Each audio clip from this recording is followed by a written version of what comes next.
우리 지난주에 말씀에서 85세의 나이에도 불구하고 청년의 신앙을 가지고 있었던, 하나님이 주신 꿈을 위해서 믿음으로 도전했던 갈렙의 모습을 보았습니다.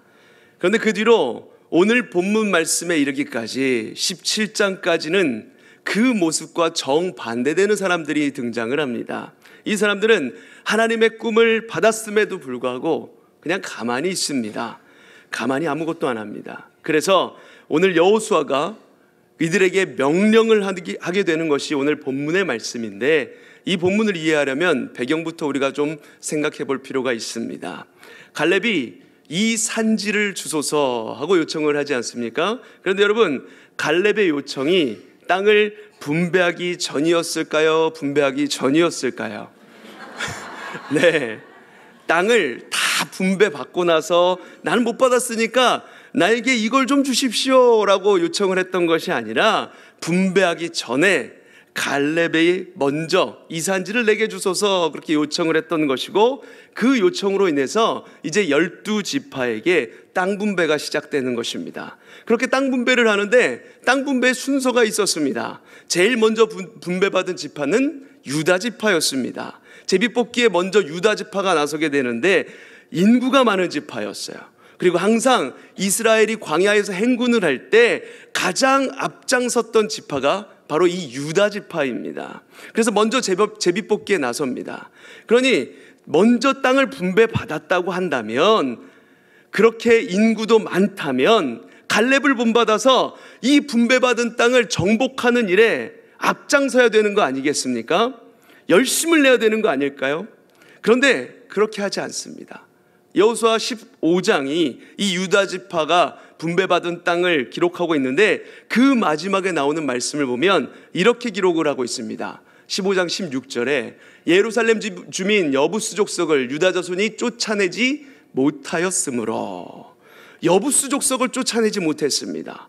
위치상 유다 지파와 베냐민 지파 중간 지역에 딱 있었기 때문에 서로 이건 내 구역이 아니야, 네가 해 이러면서 미뤘을 수도 있고, 위험하니까 서로 미루기도 했고 그랬겠죠. 나중에 이 여부스 족속으로 인해서 이스라엘 지파 간에 전쟁이 벌어지고 베냐민 지파의 명맥이 끊어질 위기가 생기는 등 참 어려운 일들을 많이 겪게 됩니다.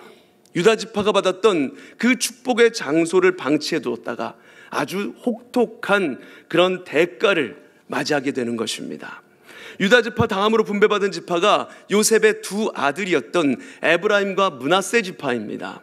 16장에서는 에브라임, 17장에서는 므낫세 지파가 분배받은 땅에 대해서 기록을 하고 있습니다. 요셉의 두 아들이 두 번째로 분배받게 된 것은 인구가 많은 이유도 있었지만 사실은 아버지 요셉 때문이었습니다. 아버지를 잘 만난 겁니다. 조상 잘 만나서 이런 특권을 이 지파가 다 누리는 겁니다. 그럼 그 특권을 제대로 잘 사용했으면 참 좋겠는데 에브라임 지파 역시 그렇게 하지 못합니다. 16장 10절에 보면 그들이 게셀에 거주하는 가나안 족속을 쫓아내지 아니하였으므로 이렇게 기록을 하고 있습니다. 유다 지파처럼 이 에브라임 지파도 가나안 족속을 쫓아내지 못했습니다. 그런데 여러분, 자세히 보면 여기에서는 쫓아내지 않았다라고 기록을 하고 있죠. 아까 유다 지파와 다른 점입니다. 유다 지파는 쫓아내지를 못했다라고 기록을 하는데, 그런데 이 에브라임 지파는 쫓아내지를 않았다라고 합니다. 그리고 그 영향이 그 다음 므낫세 지파에게도 넘어갑니다. 17장 12절에 보시면, 그러나 므낫세 자손이 그 성읍들의 주민을 쫓아내지 못하매, 므낫세 지파 역시 쫓아내지 못하고 있었습니다. 그 다음 13절에 이르러서 그 다음 말 9절에 보시면 이스라엘 조선이 강성한 후에야 가나안 족속에게 노역을 시켰고 다 쫓아내지 아니하였더라. 12절에서는 힘이 좀 모자라서 그랬는데 지금 13절에서는 강성해졌습니다. 힘이 넘칩니다. 이제는 제압할 수 있는 힘이 충분했음에도 불구하고 쫓아내지 않고 있는 것입니다. 왜 쫓아내지 않았다라고 얘기합니까? 이 사람들을 노역시키려고, 노예로 부리려고 쫓아내지 않았습니다. 이 사람들을 다 쫓아낼 필요가 있겠는가? 우리가 힘들게 할 일을 그 사람들을 시키면 되는데 노예로 부리자, 시켜먹자, 일을 시키자, 이렇게 생각을 했던 것입니다. 그런데 여기서 아주 중요한 사실 하나를 간과하고 말죠. 이 가나안 민족들은 자신들의 생각대로 통제를 할 수 있는 민족이 아니었습니다. 통제 불가능한 민족이었던 것이죠. 하나님께서 가나안 족속들을 몰아내라고 하셨던 것은 이 사람들이 섬기고 있었던 우상들 때문이었습니다. 그 우상이 이스라엘 안에 들어와서 퍼지게 될까봐, 죄가 퍼질까봐 쫓아내라 말씀하셨던 것입니다. 가나안 족속은 죄를 상징하는 사람들이었습니다. 그렇다면 이스라엘 백성들은 자기들이 이 죄를 자기들 스스로 컨트롤할 수 있다라고 생각을 했던 것입니다. 죄를 컨트롤할 수 있다? 여러분, 그게 되던가요? 죄는 절대로 컨트롤할 수가 없습니다. 내가 죄를 짓지 말아야지라고 생각을 하면서도 죄를 짓는 게 우리의 모습입니다. 죄는 컨트롤할 수 있는 대상이 아닙니다. 이 사람들을 노예로 부리려고 타협하다가 나중에 이스라엘 백성들이 이들의 노예가 됩니다. 그리고 두고두고 괴롭힘을 당하게 되죠. 처음 분배받았던 이 세 지파가 시작 스타트를 잘못 끊는 바람에 나머지 모든 지파들에게 좋지 않은 영향을 끼치게 되는 것입니다. 유다 지파, 에브라임, 므낫세, 강력한 중심이 되는 지파들이 무기력하니까 가나안 족속을 쫓아내지 못하니까 그 영향이 이스라엘 전역으로 퍼져나갔던 것입니다. 그럼 이들은 왜 이렇게 가만히 있었던 것일까요? 두 가지 이유를 찾을 수가 있는데, 하나는 17장 14절에 나옵니다. 당신이 나의 기업을 위하여 한 제비 한 분깃으로만 내게 주심은 어찌함이니까. 무슨 말입니까? 우리는 이렇게 사람들이 많은데 어찌 한 기업 한 분깃만 우리에게 주는 것입니까? 너무 작은 땅을 주었습니다. 불평하는 겁니다. 이 므낫세 지파가 이렇게 불평을 하는 거예요. 감사하기보다는 불평하다가 가나안 족속을 쫓아내는 그 말씀에 순종하지 못했던 것입니다. 여러분, 불평이라는 것은 언제나 없는 것을 보게 만듭니다. 감사는 있는 것을 보게 하죠. 그런데 불평하는 사람은 많이 가지고 있어도, 많이 누리고 있어도 불평을 합니다. 그런데 감사는 적게 받아도 감사하는 사람은 감사를 하죠. 기준을 바로 하나님께 두는 것입니다. 하나님께 기준을 두고 있으면 적은 것에도 감사를 하고 있지만, 나에게 기준을 두고 있으면 많이 가지고 있어도 불평이 나오는 것입니다. 사실 이 므낫세 지파가 적게 받았다라고 불평하는데 절대로 적게 받지 않았습니다. 므낫세 지파는 요단강 동편에 이미 반을 받았습니다. 그 나머지 절반을 요단강 서편에서 기업으로 받습니다. 양쪽에서 나눠서 받았어요. 충분히 받았습니다. 그런데 불평을 하고 있는 겁니다. 불평이 가득한 것이죠. 이 불평하는 것이 특징이었던 거예요. 받은 것보다 없는 것을 보게 하고 안 되는 것만 찾게 하는 것이 바로 불평의 특징입니다. 사실 이렇게 설교를 하고 있는 저도 참으로 불평을 많이 하는 프로 불편러에 가까운 사람인데, 이 말씀을 보다 보니까 저에게도 참 찔림이 되는 말씀이었습니다. 불평은 없는 걸 자꾸만 보게 만듭니다. 그래서 불평하는 사람은 가까이 하지 마셔야 돼요. 가까이 하셔야 마셔야 되고, 또한 내가 그런 사람이 되지 않도록 노력해야 합니다. 어떻게 노력하면 되는가? 이 불평은 없는 걸 보게 하잖아요. 우리가 불평하지 않으려면 뭘 보면 되겠습니까? 내 은혜가 내게 족하도다. 나에게 있는 것에 감사하게 되면, 나에게 있는 것을 보시면 감사가 생겨나게 되는 것입니다. 이것을 여호수아가 불평하고 있는 사람들에게 그대로 이야기해 줍니다. 15절 말씀입니다. 여호수아가 그들에게 이르되 내가 큰 민족이 되므로 에브라임 산지가 내게 너무 좁을진대 브리스 족속과 르바임 족속의 땅 삼림에 올라가서 스스로 개척하라. 아멘. 올라가서 스스로 개척하라. 얘들아, 없는 것만 보지 말고 있는 걸 좀 봐라, 이야기를 하고 있는 겁니다. 있는 걸 봐라. 여기 브리스 족속과 르바임 족속의 땅 삼림으로 올라가서 개척하라. 너희가 이렇게 많이 가졌는데 왜 그렇게 불평을 하고 있느냐? 올라가서 정복해라 하는 것입니다. 여러분, 요셉 지파들은 그냥 가만히 앉아서 땅만 받고 싶어 하고 있었어요. 이런 거죠. 운동은 하기 싫은데 살은 빼고 싶은 겁니다. 딱 그 모습이에요. 싸우는 거 싫고 땅은 다 받아서 많이 누리고 싶은 겁니다. 이런 마음입니다. 욕심이죠. 그래서 여호수아는 뒤에 빠져 있지 말고 올라가서 개척하라 이렇게 말씀을 합니다. 직접 해보면 이 작은 땅을 얻기 위해서도 얼마나 많은 땀이 들어가는지, 많은 수고가 흘려야 되는 것인지, 얼마나 감사한 것인지 그런 마음이 생기게 되는 것이거든요. 그래서 스스로 개척하라 이렇게 말씀을 하고 있는 것입니다. 자, 이 말씀을 들었으면 이 사람들이 우리가 잘못 생각했습니다, 올라가겠습니다, 이렇게 해야 될 텐데 백성들은 또 다른 핑계를 댑니다. 두 번째 핑계가 17장 16절에 나옵니다. 뭐라고 나오는지, 모든 가나안 족속에게는 다 철병거가 있나이다 이렇게 핑계를 합니다. 철병거가 있습니다. 이게 사실 진짜 문제였습니다. 이것 때문에 못 갔던 거예요. 철병거는 그 당시로는 전쟁을 바꿀 만한 게임 체인저의 역할을 하는 그런 무기였습니다. 철병거가 나타나면 막을 방법이 없었어요.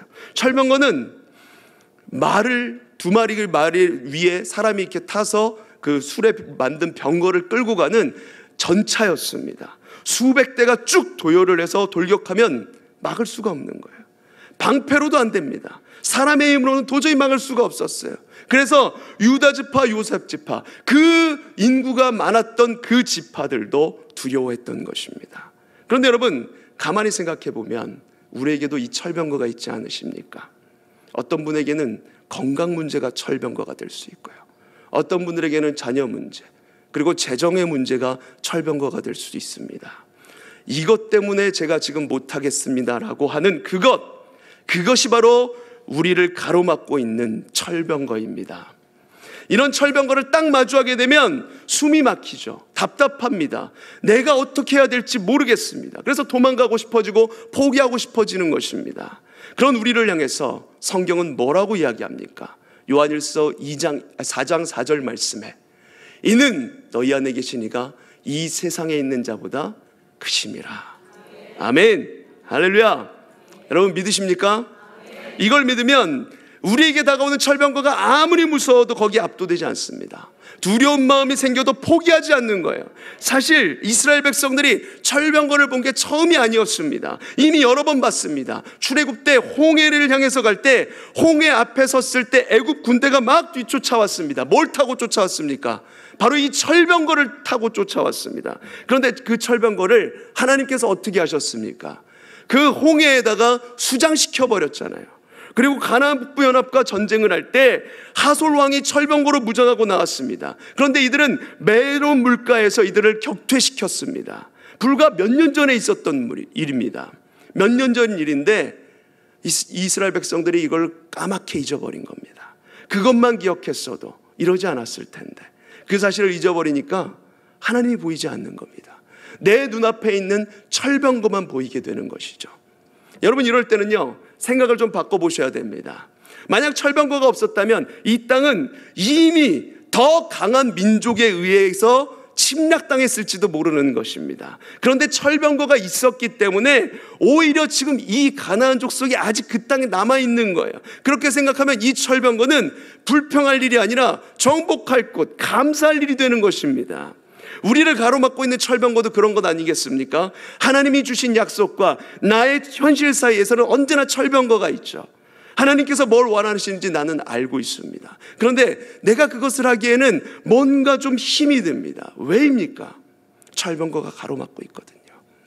하나님의 축복과 우리 사이에는 늘 철병거가 가로막고 있습니다. 그래서 이 철병거 때문에 우리가 순종하지 못하고 두려워서 뒤로 물러가기도 하지만 이걸 뒤집어 보면 그 철병거가 있다는 것 자체가 그 일이 하나님의 약속이라는 것을 증명해 주고 있는 것 아니겠습니까? 그것이 하나님의 약속, 하나님의 축복이 아니라면 그게 막힐 일이 없는 것이죠. 우리가 축복을 받지 못하게 하기 위해서 그걸 계속해서 가로막게 하고 있는 것입니다. 그러기에 철병거가 나를 가로막고 있다고 할지라도 포기하지 말고 믿음으로 올라가면 그 땅을 우리가 정복할 수 있게 되는 것입니다. 할렐루야. 그래서 여호수아가 지금 이렇게 이야기를 하는 것입니다. 17장 17절 18절 말씀에, 너는 큰 민족이요 큰 권능이 있은즉 비록 삼림이라도 네가 개척하라. 그 끝까지 내 것이 되리라. 네가 능히 그를 쫓아내라. 두려워하고 있는 이 이스라엘 백성들에게 너는 큰 민족이야, 너는 큰 권능이 있다, 그 사람들이 가진 걸 보지 말고 네가 가진 게 뭔지를 보아라 말씀하는 것입니다. 너에겐 충분한 힘이 있으니까 좁다고 불평하지 말고 올라가서 개척하라, 지금 이렇게 권면을 하고 있는 것입니다. 개척하라는 말이 17장에 15절 18절 두 번 나옵니다. 이 개척하라는 말은 원어 성경으로 보면 나무를 다 잘라내고 그 땅을 개간하라는 뜻이거든요. 나무를 자르는 것처럼 적극적으로 행동하라는 것입니다. 적극적으로 행동하라. 요셉 족속은 큰 민족이고 큰 권능을 가진 사람들이었습니다. 할 수 있는 힘이 충분했어요. 그러니까 엄살을 부리지 말고 빨리 올라가서 개척하라는 것입니다. 갈렙이 이 산지를 주소서라고 외쳤던 것처럼 하나님을 믿고 올라가면 너희가 능히 그들을 쫓아낼 수 있을 것이다, 지금 이렇게 말씀해 주고 계시는 것입니다. 혹 이 자리에 계신 성도님 중에도 두려움 때문에 하나님 말씀에 순종하지 못하고 계시는 분이 계시다면, 하나님이 무엇을 원하시는지 내가 알고 있음에도 불구하고 내 형편과 상황이 되지 않아서 머뭇거리고 계시는 분들이 계시다면 이 말씀을 믿고 다시 한번 힘을 내시길 간절히 소망합니다. 나에게 주신 힘을 믿고 올라가면 그 땅을 우리가 정복하는 것입니다. 그리고 난 다음에 여호수아가 아주 중요한 일 한 가지를 하는데 18장 1절 말씀입니다. 우리 같이 한번 읽어보겠습니다. 시작. 이스라엘 자손의 온 회중이 실로에 모여서 거기에 회막을 세웠으며 그 땅은 그를 앞에서 돌아와 정복되었더라. 아멘. 실로에 회막을 세웁니다. 회막은 하나님이 계신 성전이죠. 회막을 세웠다는 것은 이곳을 중심으로 삼았다는 것입니다. 그 전까지 이스라엘 군대의 중심은 길갈이었습니다. 길갈에 중심을 두고 전쟁하고 돌아오는 곳이 길갈, 전쟁하고 돌아오는 것이 길갈이었습니다. 그런데 이 본부를 이제 실로로 옮기는 것입니다. 그리고 거기에 회막을 세우는 것이죠. 왜 여기에 회막을 세웠던 것일까요? 지금 땅을 분배받는 사람들이 계속 이것이 안 되고 저것이 안 되고 우리는 좁고 이렇게 불평을 하고 있었거든요. 두려워하면서 불평을 하고 있었어요. 그 불평하는 땅에 회막을 딱 세웠다는 것은 이 땅은 불평할 땅이 아니다 라는 것입니다. 하나님이 함께 계시고 하나님이 축복하는 땅이라는 사실을 보여주기 위해서 이곳에 회막을 딱 세우신 것입니다. 회막 성전을 세웠으니 여기서 무엇을 했을까요? 예배했을 것입니다. 하나님께 기도했을 것입니다. 그러면서 이들의 무너졌던 믿음이 다시 회복되기 시작합니다. 사랑하는 성도 여러분, 철병거 때문에 지금 두려워하고 있다면 우리가 해야 할 일은 하나님을 찾고 하나님을 예배하는 것입니다. 이들이 두려워하고 있었던 그 땅에 회막을 세웠던 것처럼 나를 두렵게 하는 그 문제를 하나님께 들고 가면 두려움을 이기게 하실 것이고 극복할 수 있는 힘을 주실 것입니다. 그래서 여러분, 예배가 가장 중요한 것입니다. 예배를 소중히 여기시고 오늘 드리는 이 예배가 매일 드리는 그냥 습관적으로 드리는 반복적인 예배가 아니라 오늘이 내 인생의 마지막 예배인 것처럼 그렇게 최선을 다해서 소중히 여기셔야 됩니다. 그 간절한 마음으로 예배를 하면 그 마음을 하나님께서 기뻐 받으시고 복을 내려주시지 않겠습니까? 지금 백성들이 그런 마음을 가지길 바라는 마음으로 여호수아가 실로에 회막을 세웠던 것입니다. 그 다음에 주저하고 있는 백성들을 위해서 한 가지를 더 요청하는데, 지금 세 지파가 땅을 분배받았죠. 그런데 세 지파가 머뭇머뭇거리고 있으니까 나머지 다른 지파들도 머뭇거리고 있습니다. 아직 땅을 분배받지도 않았는데 미리 다 겁을 먹고 포기한 것입니다. 우린 충분해요. 땅이 없어도 될 것 같아요. 그냥 여기서 살겠습니다. 겸손이 아닙니다. 하나님을 신뢰하지 않는 모습이죠. 이런 부정적인 분위기가 막 퍼지기 시작하니까 여호수아가 이 사람들의 마음을 움직이기 위해서 이걸 합니다. 18장 4절 말씀 우리 같이 한번 읽어보겠습니다. 시작. 너희는 각 지파에 세 사람씩 선정하라. 내가 그들을 보내리니 그들은 일어나서 그 땅에 두루다니며 그들의 기업에 따라 그 땅을 그려가지고 내게로 돌아올 것이라. 아멘. 아직 분배를 받지 않은 7지파에게 3명씩 뽑아서 남은 땅을 쭉 정찰하고 지도를 그려와라 하는 것입니다. 왜 이걸 요구했을까요? 가만히 앉아 있으면 자꾸만 나쁜 생각이 듭니다. 홀로 가만히 있다 보면 계속해서 부정적인 생각이 꼬리에 꼬리를 물면서 오늘 그 권사님이 나한테 왜 그렇게 얘기했을까? 지나가면서 그냥 한 말인데 오늘 집사님이 나를 보는 표정이 별로 좋지 않았는데, 목사님이 내 인사를 안 받아주셨는데 내가 예배 잘 안 나와서 그런가? 막 이런 혼자만의 생각을 막 펼쳐나가게 돼 있는 것입니다. 자꾸 가만히 있으면 나쁜 생각이 꼬리에 꼬리를 물죠. 걱정만 생깁니다. 부정적인 생각만 커져요. 그러니까 가만히 앉아있지 말고 직접 가보라는 것입니다. 직접 다니면서 다 둘러보라. 이 땅이 얼마나 좋은 땅인지, 그리고 이 땅이 얼마나 우리에게 딱 맞는 땅인지 직접 확인해 보라. 직접 보면 불평이 사라지고 기대감이 생길 것이기 때문에 그 땅을 직접 보라고 정탐꾼들을 보내는 것입니다. 여러분, 여호수아가 참 지혜로운 사람 아닙니까? 무조건 올라가서 싸워. 왜 뒤에 머뭇거리고 있는 거야? 올라가서 싸워! 이렇게 계속 윽박지르고 있는 것이 아니라 지금 방법을 가르쳐 주는 겁니다. 참 지혜로운 리더의 모습이죠. 그래서 그들은 그 여호수아의 말을 듣고 그 땅에 가서 정찰을 하고 땅을 7부분으로 나눠서 지도를 그립니다. 그 지도를 그리면서 땅을 나누면서 이런 생각을 하지 않았겠어요? 여긴 우리에게 딱 맞는 땅인 것 같아. 저 땅은 저쪽 민족이 목축업을 좀 잘했던 것 같은데 저쪽 지파에게 딱 맞는 땅인 것 같다. 이렇게 생각하면서 기대감을 가지고 이렇게 그림을 그리는 것입니다. 그리고 난 다음에 제비를 뽑아서 분배를 하는데 딱 자기들이 생각한 그대로 땅이 분배되는 거예요. 불평이 나올 수가 없는 것이죠. 자기들이 기대한 대로 그대로 땅이 분배가 되었습니다. 하나님이 하신 것이죠. 그렇게 분배가 된 땅이 여기 그림에 나오는 이런 모습입니다. 요단강이 있죠. 가운데 이스라엘 지도를 보시면 가운데 이렇게 강이 있는 것을 보게 됩니다. 이게 요단강입니다. 강이 흐르고 있어요. 이 요단강 서편 쪽에 땅을 분배하는데 유다 지파, 이쪽이에요. 이쪽입니다. 이쪽. 자, 유다 지파, 그리고 에브라임, 므낫세 지파, 이 큰 지파들이 큰 땅을 받았습니다. 그리고 나머지들이 있죠. 위쪽에 보면 긴네렛 호수라고 되어 있는데 긴네렛 호수가 갈릴리 호수입니다. 이 갈릴리 호수 옆에 토지가 비옥하겠죠.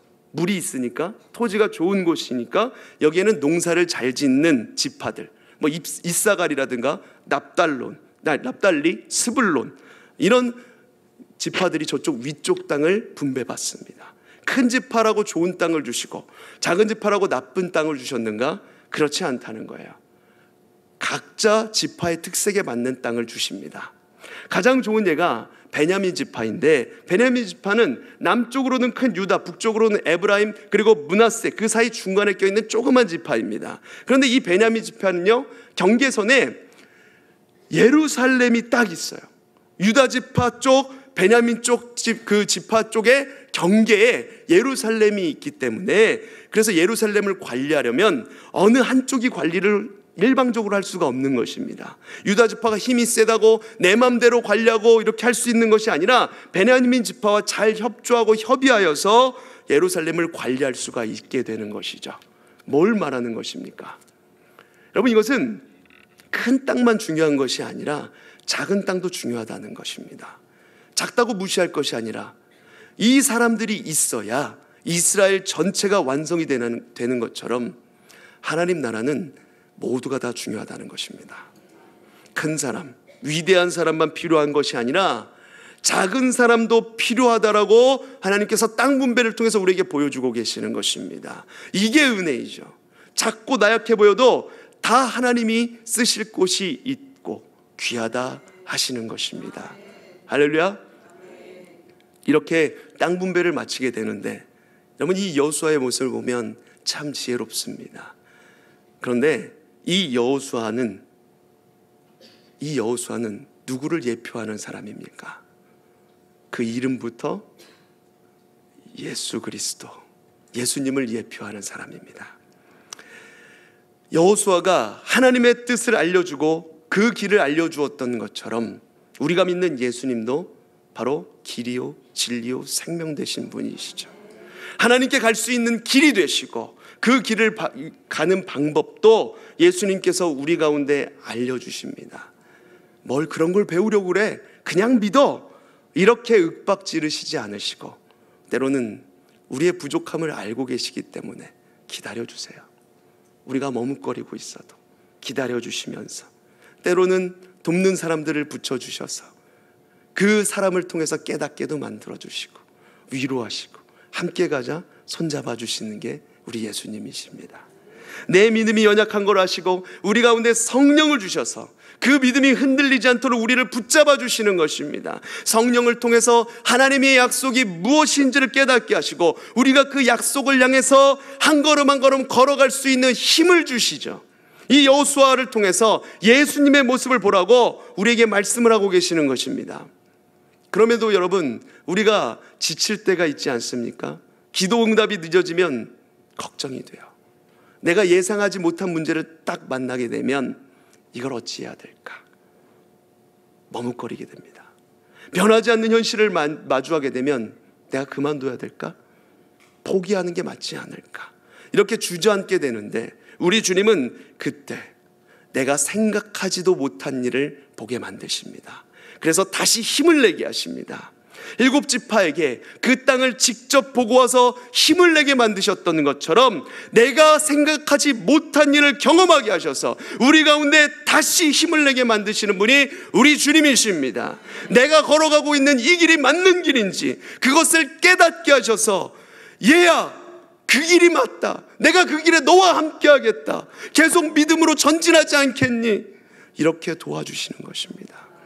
그것을 믿고 올라가서 개척하면 그 땅을 정복하게 되는 것입니다. 사랑하는 성도 여러분, 길이 보이지 않으십니까? 철병거가 우리를 가로막고 있는 것 같으십니까? 이스라엘 백성들을 위하여 방향과 전략을 준비했던 여호수아처럼 우리가 믿는 예수님도 우리를 위해서 그렇게 도와주신다.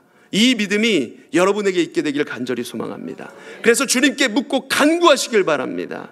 철병거가 내 앞을 가로막고 있으면 하나님 앞에 예배하면서 하나님 앞에 그 기도점을 듣고 나아가시면서 그걸 이길 수 있는 힘을 달라고 간구하면서 승리하며 나아가는 저와 여러분 모두가 되시길 간절히 소망합니다. 그래서 저와 여러분의 삶에 내 뜻이 아니라 오로지 하나님의 뜻만이 충만하게 이루어지게 하여 주시옵소서.